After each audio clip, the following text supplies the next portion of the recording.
Nous voulons voir la vérité. Voilà pourquoi nous sommes venus en ce lieu, pour pouvoir que toute la vérité soit mise à nu. Un pays sérieux devait diligenter une enquête en fait. Oui. Voilà. Juste pour, en fait, pour écouter Marcelo, pour mettre la lumière sur ce qui s'est passé en fait, et pour apaiser l'opinion. Je suis d'origine centrafricaine, mais je suis une femme, je suis une mère. Donc pour sa mémoire, elle mérite la justice. Justice pour Maman Blanche. Marcelo Wana, il faut acquitter Congo. C'est un voleur, criminel, des fois. Abomi, moi aussi, a préparé bien avant. Oui, parce que moi, je ne suis pas congolaise. Oui. Et je me sens congolaise pour Maman Blanche. Je n'ai jamais participé à une cérémonie, à quelque chose de ce genre. C'est le pays le plus pauvre parce qu'il y a un pasteur Baleki. L'Okuta et Leki, on en a marre. Il y a un assassin en liberté au Congo, un certain Marcelo Tounassi. Le monsieur a commandité la mort de sa femme Blanche Tounassi. Marcelo, il faut aller dans le chichima. Marcelo, il faut dire sa vérité. Oh, il y a l'Iwa, il y a Maman Blanche. Et ça va qui n'est nine. Marcelo a eu son certificat. Certificat, il y a l'Okuta, il y a Moniato. Marcelo assassin. On débat sur la bombe. Tozoloba, on va une apôtre au la baguette possible. 4 versions: mort naturelle, arrêt cardiaque et petite opération thyroïde. C'est déjà un faux, ils ont déjà le Kuta. Est-ce que Moutako a 4 versions Moutoumoko? Jamais.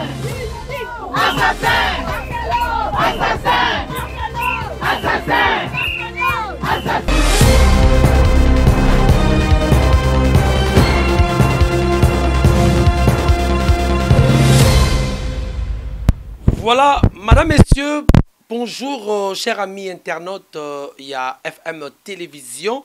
En tout cas, on a perçu Bote Mingi ici à travers le monde. Merci à le pasteur Jacques Kafoua pour la confiance toujours à Zopesabiso. Merci à sa chère épouse, moi c'est à Mobile Zanga Mbanda. En tout cas, c'est Kazali. Nazopesi bambote mingi pour na soutien za kota papa et salamala mingi. Merci na Fali Matoko côté la réalisation. En tout cas, merci beaucoup na prise de vue.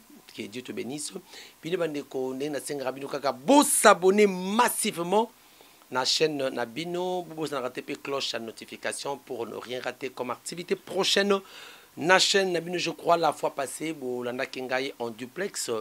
Nazalaki na ndeko Kerwin Maizo o azali analyste politique, azali consultant na France 24 p chroniqueur politique kuna na culturel je crois na RFI na tout ça qui émission en tout cas to leki matali mboka et kotoka kaka kotoka par rapport ya ba corps hein ya ba corps oyo ko salama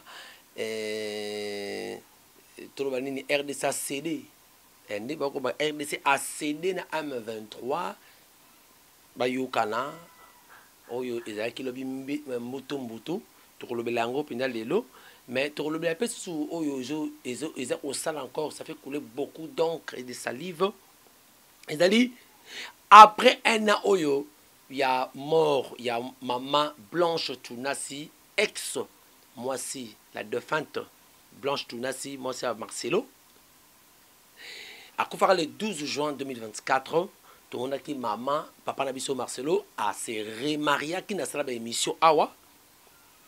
Donc, problème moi est comme qu'on soit tournure moko grave. Pour Marcelo et comme qu'on soit tournure mon le binangai, mais pourquoi les gens bazar s'intéresser n'a pas fit il y a bien une futilité pour naïe. Nabiloko ya nini on est pas le batama ya mboka non.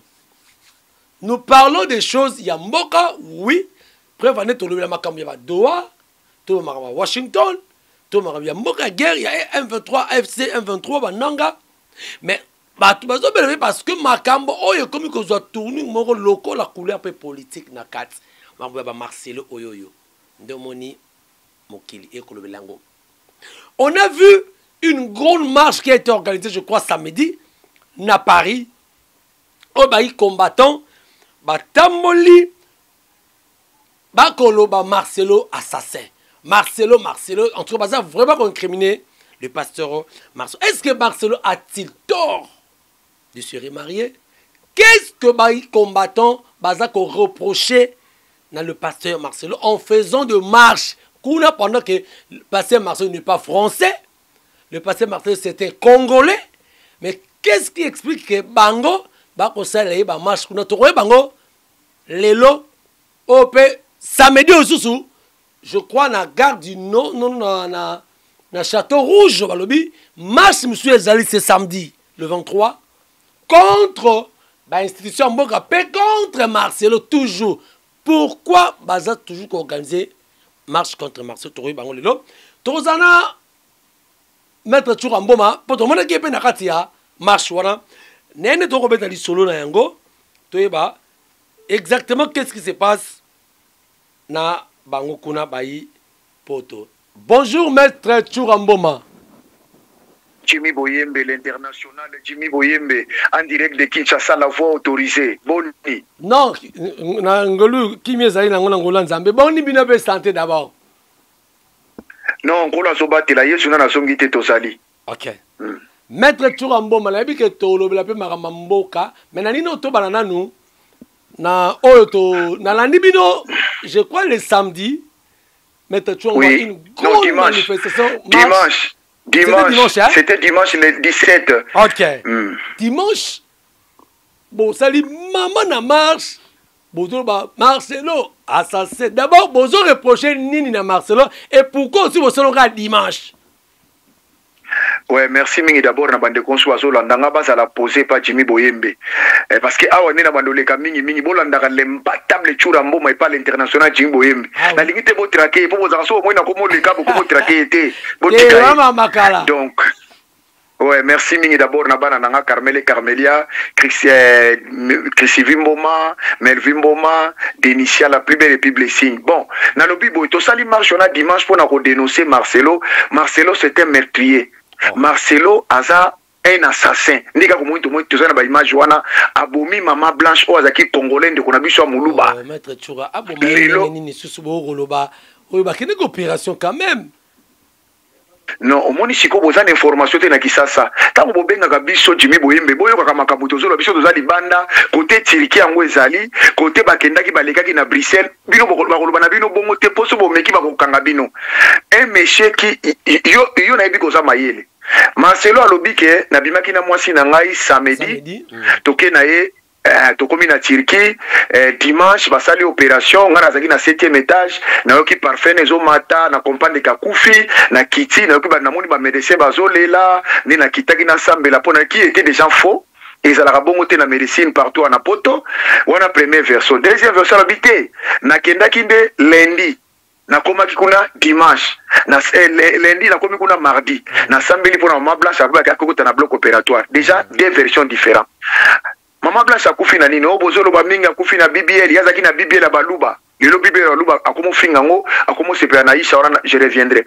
Alors alobi akufaki na asala ko une petite opération ya thyroïde. Ah bon? OK, tout fa na le beauté akufaki na mort naturelle. Ah bon?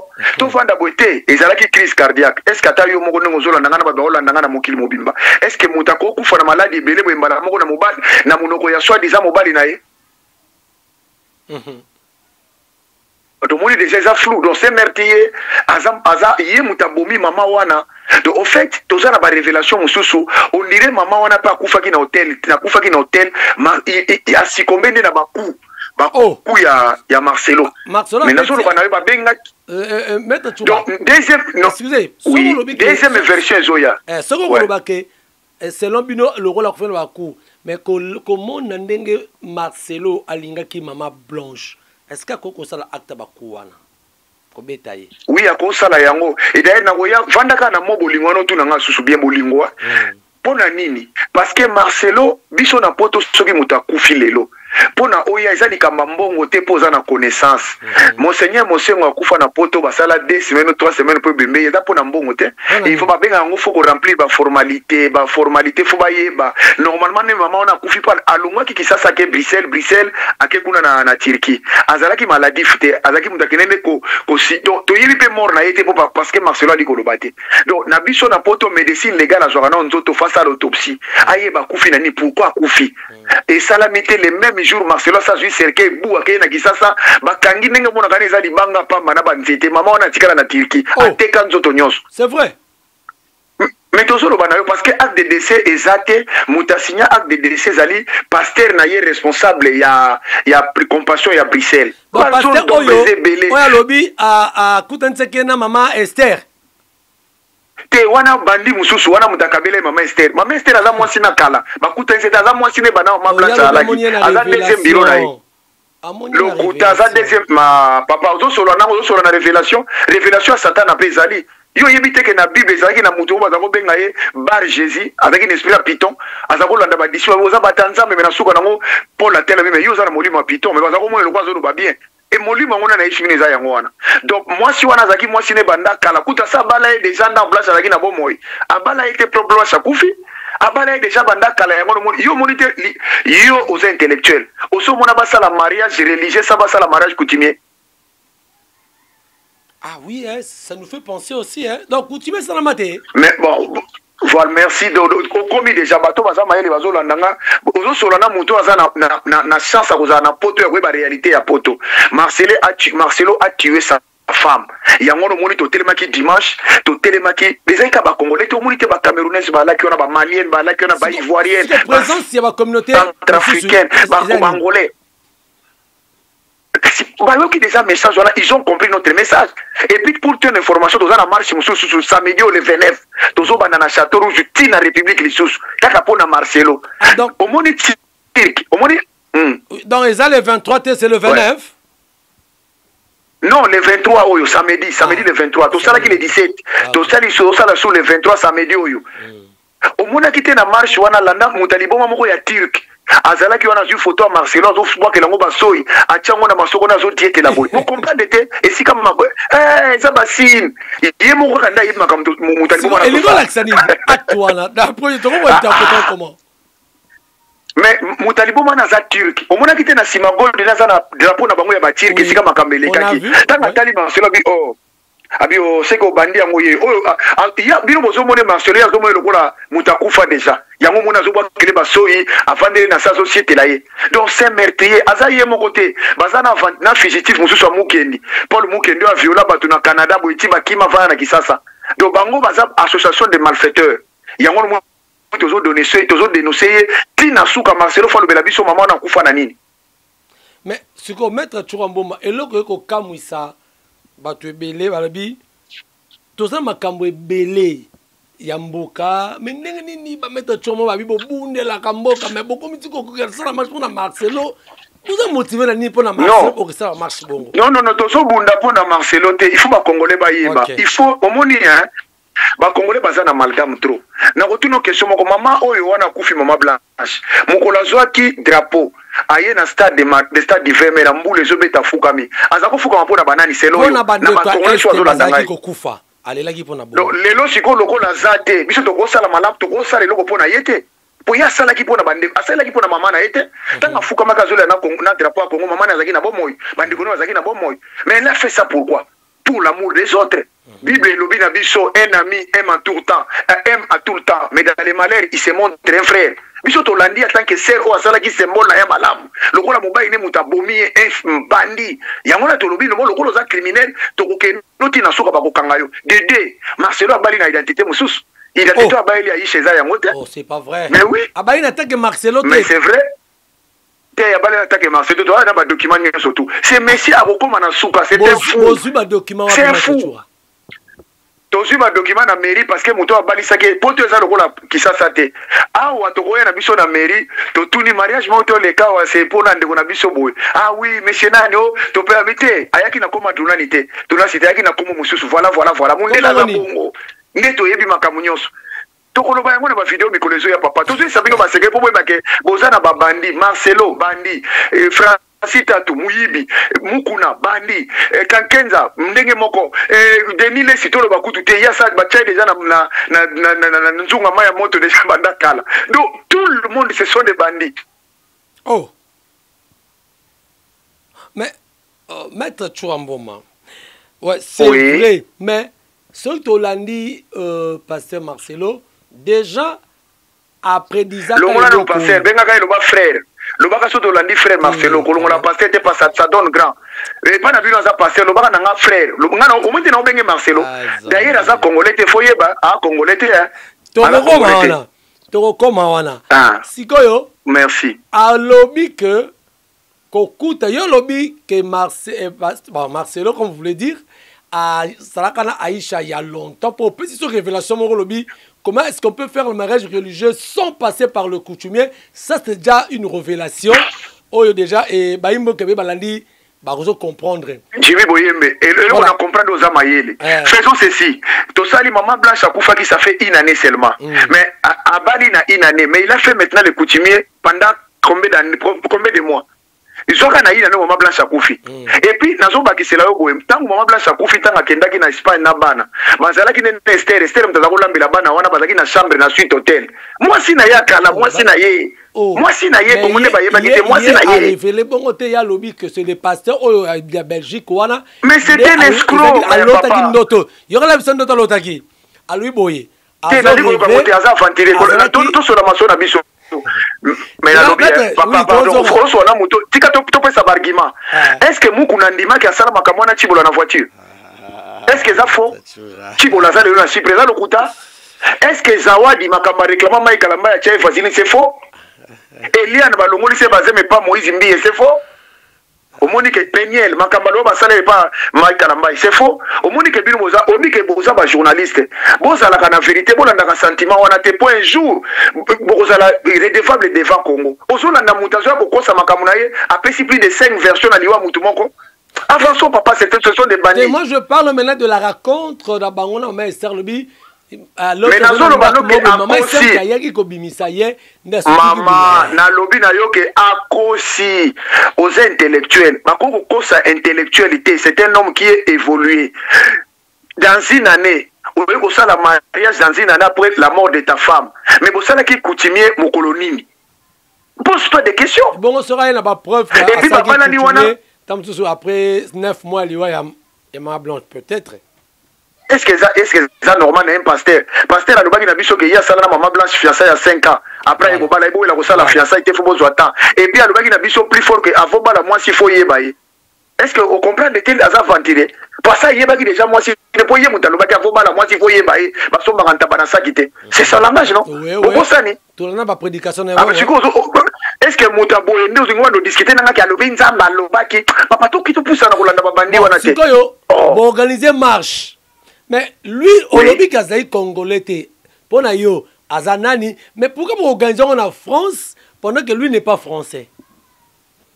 Aïe, Kobala déjà a un usage de faux. Et si tu as annulé mariage en Belgique, il y a ça congolais, pour y mutalobi, n'a lobaki na batu que Marcelo n'est pas congolais, Mogisho n'est pas congolais, Rominigo, pasteur moi bien que Rominigo n'est pas congolais. Batu batele mia wachura, ozibefo, babosa ngana va na vengwanda.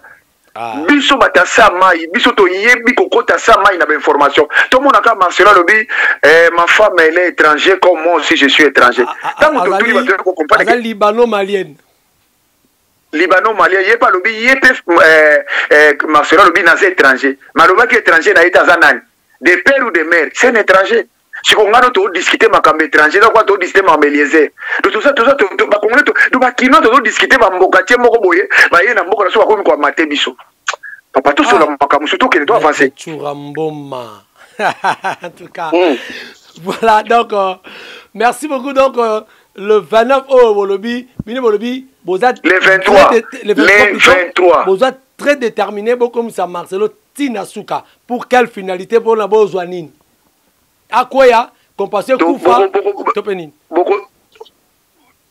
bokomona finalité nango ndenge elekaka na bamboka nyonso tout un fugitif un meurtrier soki justice esalamité justice ya oyo ya France ekosala nalobi mukende ya violaka bato na Canada kima kuna lelo aza na Kisasa esa zonga su Canada te mpona interpellaki epe me balinamoi baliberaki kasi baiseka yo bandolo makamba ofinga Tshisekedi tozongso na Canada pardon bolimbisa ngai c'était ça qui s'est passé donc ndenge moko na Marcelo biso tozokanga ye awa atika na Kisasa libela mokola kotiaka pati na ye na poto nde mokoba kolokota mbala moko ake prison il faut yebisa biso siko poto tozokende famille ezokende ti Turquie bakende hôpital wana bayeba mama kufaki na ndeko mama kufaki na nini c'était passé quoi tango bakozoba version wana nyonso tout nde l'état kosala mosana l'état français pour ya Kisasa ba osala lokote parce que ça conseiller numéro 1 ya mama Denise Kero na Félix basaleni. Ah bon? Nalobi papa mais oui, aza conseiller numéro 1 à maman Denise Nyakero, aza protégé à Denise Nyakero. Papa aza ko bala bana. C'est le bango spirituel ngo ya nini baba fanti babandi ndengo wana. Nalobi boye. Papa moko aza ko bala bana basi mike mike tant to kriaki na poto wa casse papa casse. Casse pater casse azo bala avec na prison te. Bon pona ni bakangi casse ba ko kanga Marcelo te. Ah mais so bakangi était pas parce que makambu salamaki awate. Kuna yene ba non mais kuna mère o nyuso zo salama non benga kango ministère public la mère nyuso zo salama fallait ba benga ye ba interpeller mais to ki communauté zo ganga pona likambo ko éclaircir biso te zanini c'est ça se passe partout. OK normalement par clameur public voilà. Ministère public et se saisir et benga ye ba yoka voilà babona bango babeti kara alors yango sito sala ngo na poto awo ba biso nous avons droit lokola mama wana basomba ndako na ye na Bruxelles bazana makambebele en commun na ye alors azat tozana droit ya porter Marcelo plainte et puis l'église na sanité za et bandoki zali on va tout le fermer mais si comme mettre toi ma beni ni ya sali na famille si na maman na famille maman blanche excusez pardon mais je sais pourquoi na d'autres no mutuna au moni il faut moi bateau baza moi éclairé hein pour même ba pasteur belé na kina wa ba kolobake botika mutabata sabali na ye famille na balinga bonga bango ni bagotika mona ngaza kufa déjà bazo kose kose makambu tout ça ba olinga batsa ba famille ma blanche nde bazo sala ka potos bazo luka mbongo non lokuta soki pona mbongo ese mbongo ese pese zongi si mutu ba famille wana ba yeba kite ndenge mwana banga kufa ndenge Marcelo sala ki mbango ba yeba kite donc plutôt comme kokota na surtout est-ce qu'ils étaient depuis longtemps kasi bon mais procès au mona Kisasa na ko comprendre yango na batebele batanga ka drone na Kisasa mais au mona bazana bango na mayela ba droite yo yeba ka te que procès si la ka te mutu bata Hitler ti lelo batraka ka bango mais Hitler sa kufa yo ko Hitler akufa ti lo bazola ndela batwana bo bala ndela bango ni procès à la fin au moins il faut monter dans la notion de droit et cause la une année 2 ans 3 ans et si la catena la justice rebondissement na ngweza la kakaka famille wana baza famille pauvre ba kini lokote baza ko dépendre na moi na bango azaki moi c'est Marcelo et puis baza ko dépendre na Marcelo ba ko lobanini et puis chose grave oyo yozo ba zone d'ombre na déjà na kacha et wana ba déplacer institution président de la République président yé moi sina yé caméra yé mboso yé bango so ba se famille na devant face wana nyo so ba sala netini c'est lo yo ba nya ba sa netini soki yo zaki ndeko na bango moi déjà Félix aye na matanga wana bo ke no funda Marcelo wapi ata bozaki na bato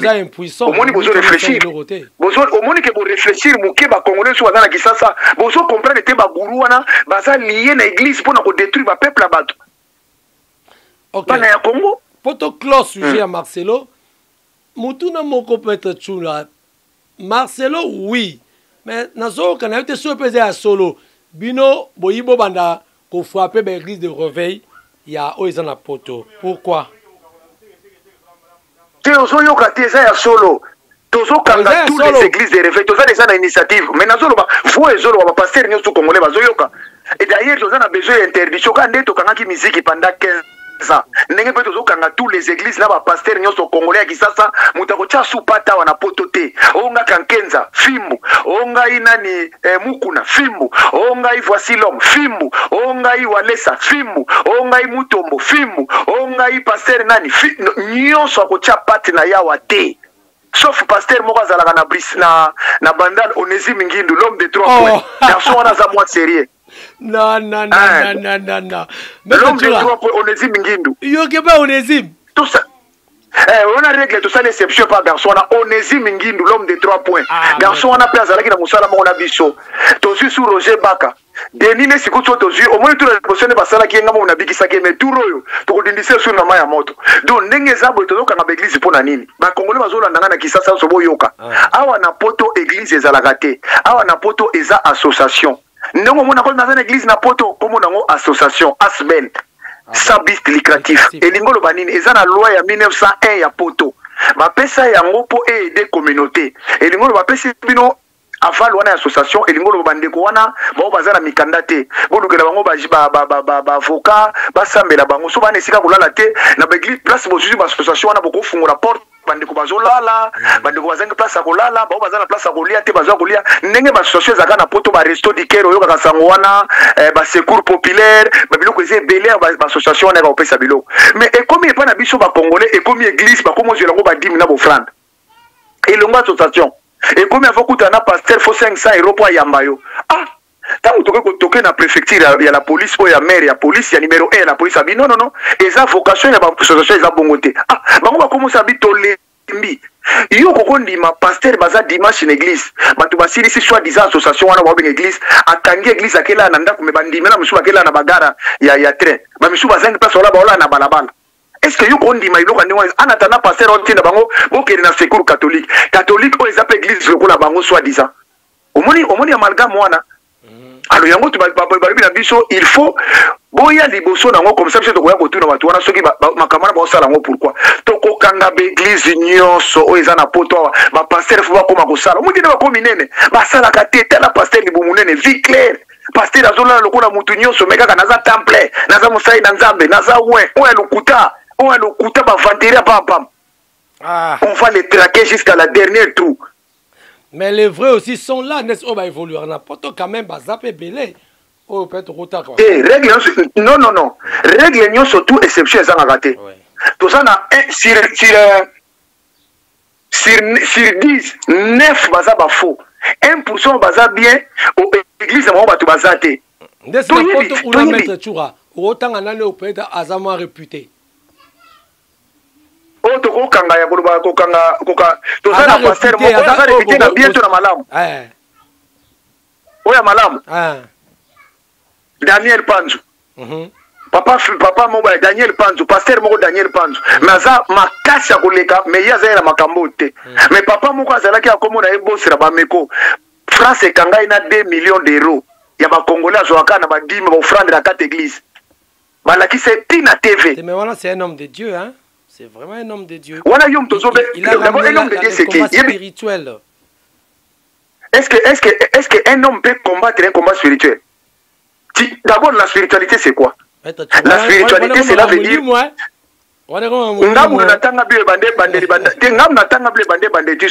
Spirituel, est-ce que les cambo yozo monate ko bunda nango? Spirituel est réel. Non. Non. Maître, s'il vous plaît. Nous n'avons jamais à lutter contre la chair. L'esprit, c'est Jésus-Christ qui est combattu pour nous.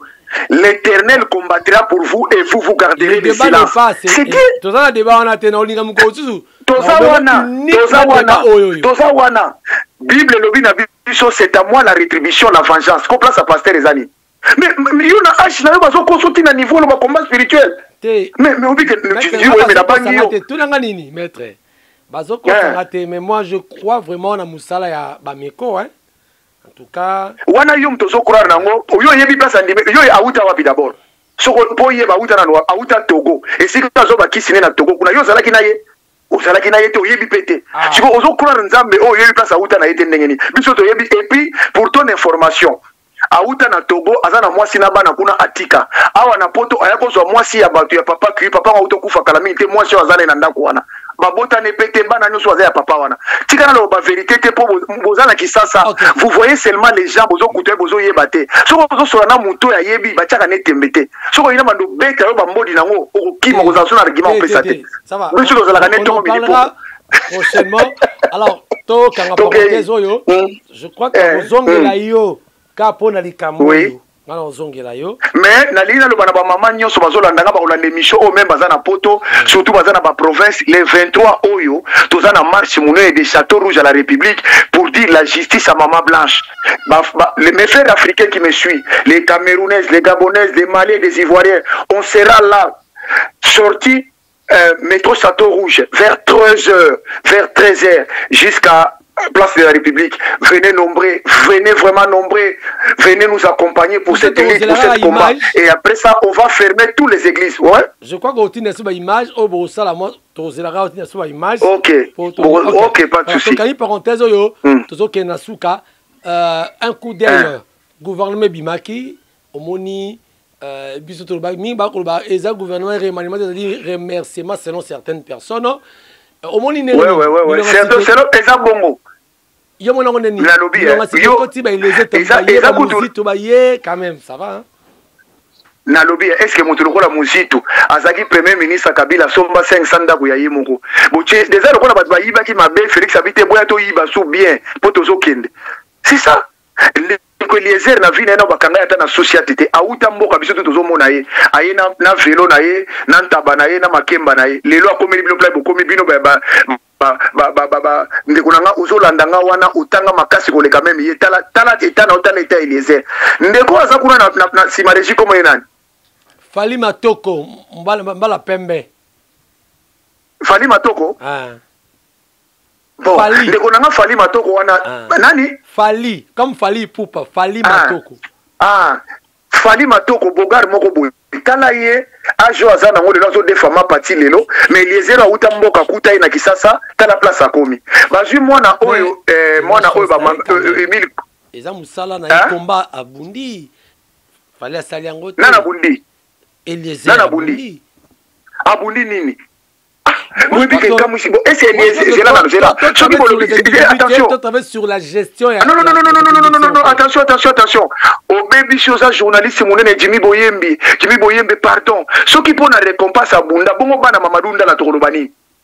Bana ya Fidel Bazana, bana ya Rossi Mukendio ya Ngaba, bana bande kwa Thérèse Kapangala. Continue pas Bunda récompense. C'est là non. Abunda te tika makam tika fe na biso afana na ye déjà bazwa ki batu bazwa na permanence à IDPS Kabila beta mortier kuna bakufa si ce n'est que pour la repentance pour la récompense est-ce va encore récompenser bango te Eliezer omoni kozolo ba continue abundani viwa na désert de République za koteka ba arme bakanga ile pas ngwanda kanga ipo na ni botu bata te siaswa nini ndeba lo bakani faculté wana ba che yango na 2018 mais ko 2022 et ko kota na vigueur na 2023 ah bon est-ce que ça ndangai wana yaza déjà na kin na 2019 muyibi lukutaka lokola Félix batwaza na diplôme te azuko sa watata mbalo kwa bino boy siko bino na kisasa botika ye mais atangi na yete bino boleke na mayele même Fali waza na sima région na leke na mayele musika bozo banga ipo azolo ba français ok français ba clochard ba lobaka biso to lobaka ngwa bana biso ba lobanga na ndako omoni sika tozo koma donc gouvernement ceux qui remaniement auto s'attendre il y a aucun espoir tozo benga na bango kana mingi te bozo mwa kaka eloko mo ezo sala mwana munduki mo ezo beta mawana bakanga data lelo munduki mo ezo beta na Félix azoki azo fungole couloir na famille na ye bakende makamane ezo sila mundu yango royal nengeni royal le 28 na ndenga bon ça la calme bon doyer barate na ndima ke Laurent Désiré Kabila ko traverser kisasa na bota mbula te kisasa attention papa bokeba bato baza na souffrance eleki nazo mono suspect c'est comme si on peut commis soutenir de l'autre côté hein nanga za congolais ko ba congolais na ko soutenir yete parce que azana makila bato ko na kaboli bilana ye mais touche même na Roma ça peut congolais ceux qui nanga tembele basi ba changer la constitution qui peut m'interdire moi de changer la constitution les deux jours ba soute ba mbata ba zaoke na Bruxelles pour na ko changer bon ba zoro ba soso pour wa ki minduki pour Félix azoka langage bitumba OK.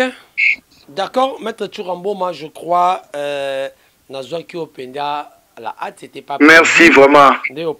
Merci. Par rapport à Pasteur Marcelo, par rapport à Makamamba. Parce que n'a pas eu trop de mamambo à ma casse parce qu'on a déjà parlé l'autre fois. Par contre, c'est la rare. Ce qui est le 28 awa, qu'est-ce qui va se passer? Ah, il c'est la kate. Bosé la kate, bosé la fort. comment vous avez trouvé réquisition il y a 10 ans, il y a un ministère public, mais les 27 après, en tout cas, il faut libérer. Moutamba, wana petit na ngai. Petit Moutamba, c'est mon petit. Bakangi arbitrairement, Moutamba za mouyibite. Et puis na lobby, Félix Ndaza moyibi, parce que Félix famille wa autofunda bango na Bruxelles ba kize bango baza moyibi. Na pesa yo résonance.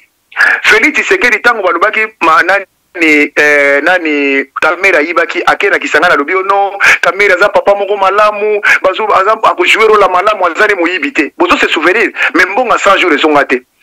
Ye wana iloza président assemblée mbongo emonana te tozwi papa o Nicolas Kazadi mutu ba lampadaire o bozo jeter papa wana partir na ete so mutu ambaza na bana tata tata te donc pona ye ba miyibi oyo ya zo protéger ozwi Willy Bakonga mbongo ya 100 jours ye wana za na nini na réunion sacrée ozwi nani oyo nani mususu papa Bel Yuma 200 millions ba mbongo nyoso azo yiba wana Dudimbo ayibi 400 millions pour que hein. Mais kasi yango na lobi siko ndenge nini bato ya nyonso tu baza malamu kaka Moutamba et puis Moutamba mbongo balobi ayibi alongoli ata $200 te asomba carburant tout eza na banque siko ayibi yango ndenge nini et puis chose grave bazo benga un garde de sceaux délinquant na télévision abike c'est un délinquant au moins esika na moni ke Congo eza na chance te un délinquant prévenu est-ce que yo yebi garde de sceaux garde de sceaux aza muto asimbaka mibeko bibino balobaka la justice élève une nation garde de sceaux oyo lelo ngana pona ni Moutamba na soutenir petit wana Moutamba petit wana kena ko bimisa ba prison abimisa ka baluba te abimisa bikolo nyonso to mona mutu so bakanga epamba sala eloko te 10 ans azotambola na makolo moya kotama makolo epola omoni désengorgement ba prison ndenge salami est-ce que tango sala kango pona parti na bango ou bien IDP so pona baluba tout le monde était content Moutamba soki bakuluna bazalaki 100 lelo bakotika na ta moi 20 parce que ye Moutamba maki système o isale silisia wana délinquant Maboko Bank alongoli yango kolia na prison moi muke komi bien ko mutanenga bo benge délinquant on a compris la justice est malade le numéro 1 mo kaloba que justice est malade siko bozo lukanini mais bakotika Moutamba il sera quitté bon mona calamité baotika ko ba miyibi kutu makasi bazotambola oh papa bako kanga Moutamba 10 ans ndenge ni caméra zo ki 18 ans il a président assemblée vous trouvez ça normal de quel pays ça va se passer comme ça ndenge na comité papa mwana wana Moutamba za victime pour nani pour alobaki ke ngana za muta suka na kokanga na kobuma Kagame et puis alongola ki milité ya Kabila pour basambisa ye kasi biloko bomise ya ngwana batato nyoso ba sambisa na bataka Kabila bilo bozo compare no procès wana te pour boza na kisasa nous petit na Moutamba courage ba otika ye. Très bien, merci beaucoup Maître Churamboma tokuna suna suka to soli mnamboka je crois il y a beaucoup à dire mais compte tenu à temps. Merci. Toujours. Non. Pour Namboka, Nazara toujours présent, surtout pour Nayo Jimmy Boyembe. Nazara souci au Matamakasi, vraiment. Mot de la fin. Mot de la fin, le 23 au Bissonio Sodoza na Château Rouge, métro Château Rouge, qui na République marche contre la justice. Justice fait ça la contre Maman Blanche, c'est tout. Par Congolais, soiseau, la nanga ba l'émission et oui, que samedi au la la té, bimana Kaliko, comment Marcelo assassin, bimana Kaliko, justice pour Maman Blanche, la té lamba pembe, mais ma pigeon, mais ma biloko pembe, ya pembe, tous. Tout le justice. Merci. Merci beaucoup, Maître Churamboma, pour cette disponibilité. Que Dieu vous bénisse. Merci. Très bien, merci beaucoup, madame, messieurs. Je crois que comme vraiment, na souka ya entretien na biso na Maître Churamboma en direct na Paris, na yeto betima solo. Vraiment, nous avons parlé du Congo pour l'intérêt du Congo. Donc voilà, mitunezaki anga, mienezaki yayi ne babaka les propos tenus n'engage que son auteur. Merci na Fali Matoko du côté de la réalisation et la prise de vue. En tout cas, que Dieu te bénisse. Mobali Pembe. Merci na pasteur Jacques Kafoua et sa chère épouse. Moi, c'est Mobali Azangambanda. Merci na Dadi Boyembe à partir de USA 001. Merci na Inès. Que Dieu vous bénisse. Merci na Noël Boyembe. En tout cas, on connaît Huguette, mon comment. Merci na mon pasteur Charles Bameko. Mon pasteur Charles Bameko. Je vous salue. En tout cas, bon séjour à Kinshasa. Et que Dieu vous bénisse. En tout cas, Tozolanda toujours Babi. Le Dieu de départ, il est mon Dieu aussi d'arrivée. J'ai commencé avec le nouveau vent, na Jésus-Christ, na Dieu. Et na soki sape na nzambe wana, j'ai la foi. Qui vivra verra. Merci. On se retrouve prochainement. Ciao.